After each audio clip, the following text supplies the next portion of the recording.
We provide you the platform to turn your dreams into reality.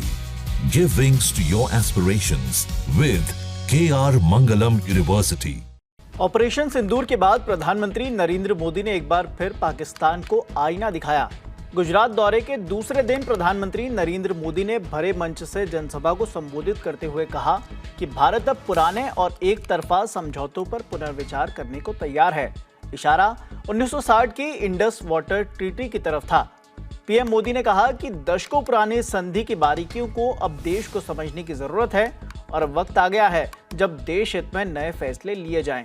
भले ही PM Modi ने सीधे तौर पर पाकिस्तान का नाम न लिया हो, मगर उनके बयान को पाकिस्तान के लिए एक चेतावनी की तरह देखा जा रहा है।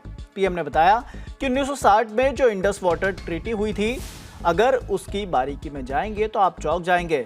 इस समझौते में ये तक तय किया गया था कि जम्मू कश्मीर में जो डैम बने हैं उनकी सफाई तक नहीं की जाएगी। पीएम मोदी ने आगे कहा कि 60 साल तक उन डैम के गेट तक नहीं खोले गए।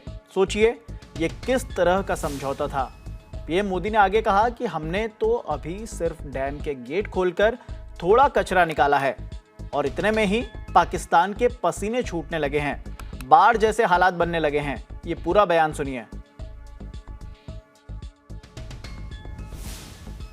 मैं नई पीढ़ी को कहना चाहता हूं,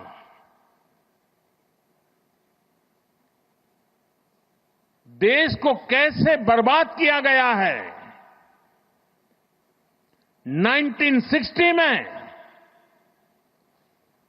जो इंडस वाटर ट्रीटी हुई है, अगर उसकी बारीकी में जाएंगे तो आप चौंक जाएंगे।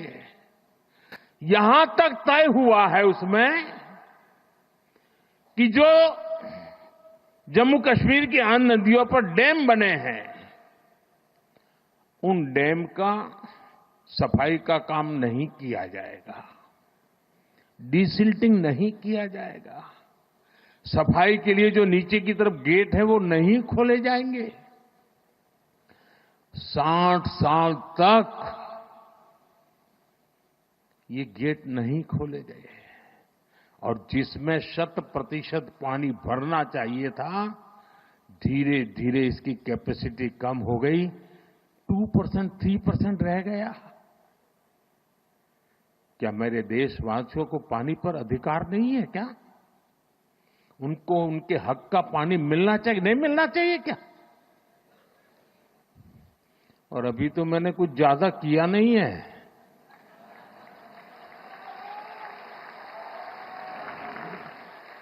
अभी तो हमने कहा है कि हमने इसको एबेंस में रखा है, वहां पसीना छूट रहा है